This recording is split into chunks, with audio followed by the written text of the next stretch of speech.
नमस्कार दोस्तों, आज हम chapter 5 periodic table of elements, ये क्लास 10th का केमिस्ट्री का साइंस का चैप्टर है, इसको कराएंगे। देखिए, इस चैप्टर में जो 5th चैप्टर है उसमें हम लोग पीरियोडिक टेबल ऑफ क्लासिफिकेशन पढ़ेंगे। क्या हुआ उस समय जब ये पीरियोडिक टेबल बनाई थी, सबसे शुरुआत में 118 एलिमेंट्स 118 एलिमेंट डिस्कवर किए गए थे, और उसकी स्टडी कैसे किए जाए ये सोचने के लिए काफ़ी लोग परेशान थे। तो इसकी ग्रुपिंग स्टडी किया जाए, क्योंकि इतने सारे एलिमेंट्स की अलग अलग इंडिविजुअल स्टडी करना बहुत इम्पॉसिबल था, इसलिए सब इसको ग्रुपिंग में डालना चाहते थे। तो पहला ये आया कि the element of result in grouping. लोग सोचते हैं इसको ग्रुपिंग में किया जाए। देन नॉन एन एलिमेंट, जिसके बारे में जानना पड़ेगा कि ग्रुपिंग में होने के बाद मैटर्स और नॉन मैटर्स कहाँ कौन कौन से हैं। इसके बाद आया कि क्लासिफिकेशन किया जाना चाहिए, और ट्राई किया क्लासिफिकेशन का, जिससे नॉलेज हो जाए कि इसकी प्रॉपर्टी कैसे घटती या बढ़ती है, इंक्रीज होती है।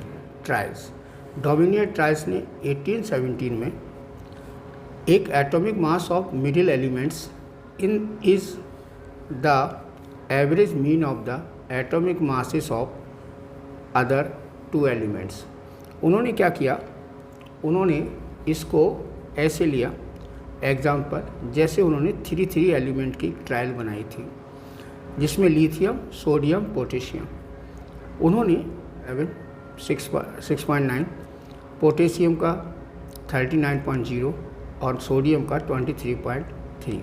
उन्होंने कहा था कि अगर हम पहले और लास्ट का, यानी कि फर्स्ट और लास्ट का एवरेज मीन निकालें, यानी कि इन दोनों का एवरेज मीन निकालें, तो फर्स्ट और लास्ट का एवरेज मीन एक हुआ, इन दोनों को जोड़ दिया, 2 से डिवाइड कर दिया, तो एवरेज मीन आएगा, वो थर्ड का एटॉमिक मास बन जाएगा। ये उनकी ट्रायल थी। फिर उन्होंने दूसरा एग्जाम्पल, ऐसे कई सारे एग्जाम्पल लिए उन्होंने। फिर कैल्शियम, स्कैंडियम, बेरिलियम लिया। तो उन्होंने फिर कैल्शियम और बेरिलियम का अगर एटॉमिक मास का एवरेज निकाला तो क्या बनेगा, इन दोनों को ऐड करके 2 से डिवाइड किया, तो ये बन रहा 88.7। कहने का मतलब इसमें जबकि स्कैंडियम का 87.6 होता है, तो काफ़ी डिफरेंस आ रहा था। ये सोच के उनकी काफ़ी कुछ एलिमेंट्स की उन्होंने इस तरह की स्टडी की थी, लेकिन बाद में वो स्टडी इसकी सक्सेस नहीं हुई। इसके बाद आए न्यूलैंड ऑफ ऑक्टेव। न्यूलैंड ने 1866 में ही found that the every 8 element, उन्होंने पाया कि हर 8वां एलिमेंट्स हैड प्रॉपर्टी सिमिलर, उसकी property similar to that of first. He compared his to the octave found in music. अब म्यूजिक के हिसाब से उन्होंने कहा कि म्यूजिक के हिसाब से अगर हम इसको अरेंज करते हैं तो हर एट्थ एलिमेंट्स की सिमिलर प्रॉपर्टी होगी। जैसे उन्होंने जो सारेगामा का म्यूजिक नोट्स होते हैं, म्यूजिक नोट्स होते हैं, जैसे सा, रे, गा, मा, पा, धा, नी, ये आपके 8 होते हैं। और 8 के बाद फिर उन्होंने जो एलिमेंट रिपीट किया वो फिर सारे सा के ग्रुप में आ गया। तो उन्होंने ऐसे कुछ एलिमेंट्स को रखा, जैसे hydrogen, lithium, beryllium, boron, carbon, nitrogen, oxygen, और फिर फ्लोरीन, सोडियम, मैग्नीशियम, ये सारे रखे। तो उन्होंने देखा ये जो एलिमेंट है इनकी सिमिलर प्रॉपर्टी, इनकी सिमिलर प्रॉपर्टी और इनकी सिमिलर प्रॉपर्टी। तो उन्होंने कहा ये जो है ऐसे हम लोग अरेंजमेंट कर सकते हैं। बट कुछ कमियां हैं, लिमिटेशन थी इनकी, हो चुके थे। उस समय सिर्फ 56 एलिमेंट नेचर में थे, डिस्कवर हुए थे, और जो आगे के एलिमेंट थे वो उस समय डिस्कवर नहीं हुए थे, तो उनकी प्रॉपर्टी जो है आगे वाले एलिमेंट के लिए मैच नहीं कर रही थी जब वो डिस्कवर हुए। कोबाल्ट एंड निकल को उन्होंने सेम स्लॉट दिया, जबकि दोनों की प्रॉपर्टी अलग होती है, बट उन्होंने दोनों को सेम स्लॉट में रखा। इन्होंने भी एटॉमिक मास के आधार पे ही अपना पीरियोडिक टेबल बनाया था। Discover of the noble gas, जब डिस्कवरी हुई नोबल गैस का, तब भी ऑक्टेव रूल वहाँ पे इररिलेवेंट हो गया, राइट। इसके बाद आया मैंडलीव जो पीरियोडिक टेबल है 72 में पब्लिश हुई, और 1872 में मैंडलीव ने किया कंटेंट द वर्टिकल कॉलम में जो बनाए थे, जो वर्टिकल कॉलम थे उनको ग्रुप्स बना दिया, जो हॉरिजॉन्टल कॉलम बनाए उनको पीरियड्स बोला।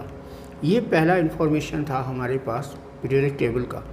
नेक्स्ट मैंडलीफ ने जो अचीवमेंट किए अपनी पीरियोडिक टेबल में वो ये थे, it could classify all of element discover, कहा जितने एलिमेंट उस समय डिस्कवर कर लिए गए थे सबको क्लासीफाइड कर दिया। It help in the discovery of new element, और कुछ जगह छोड़ रखी थी अपनी पीरियोडिक में जिससे उन्होंने आगे वाली हेल्प करने के लिए स्पेस मिला। It help in the correction of the atomic mass and some element, और उन्हीं के समय करेक्शन हो गया एटॉमिक मास का जो गलतियाँ थी। राइट। लिमिटेशन क्या था? मैंडलीफ के लिमिटेशन क्या है? पहला लिमिटेशन था element that show large variation in their physical and chemical property we are added to the same group of the periodic table. उन्होंने जो अपने सेम ग्रुप में एलिमेंट रखे थे उसका ये कंडीशन था कि उसमें काफ़ी डिफरेंस था फिजिकल और केमिकल प्रॉपर्टी का एक ग्रुप के एलिमेंट्स में। दूसरा था Mendeleev could not fit hydrogen at the particular place in the periodic table. वो हाइड्रोजन को कोई एक पर्टिकुलर स्पेस नहीं दे पाए अपनी पीरियोडिक टेबल में। इसके बाद थर्ड था इन्होंने could not explain the position of isotope, और ये आइसोटॉप की पोजीशन को एक्सप्लेन नहीं कर पाए टेबल। यह मैंडलीफ की बनाई हुई पीरियोडिक टेबल। उन्होंने इस तरह को ग्रुप बनाया, ये ग्रुप हो गए और ये आपके पीरियड हो गए। तो उन्होंने जो वर्टिकल कॉलम था उनको ग्रुप और ऐसे इनको पीरियड बनाया। बट एक चीज़ आपने देखा कि उन्होंने कुछ जगह छोड़ रखी थी बीच बीच में, जिसकी वजह से आगे चल के जो एलिमेंट डिस्कवर हुए वो उनको यहाँ पे रखा गया। Thank you.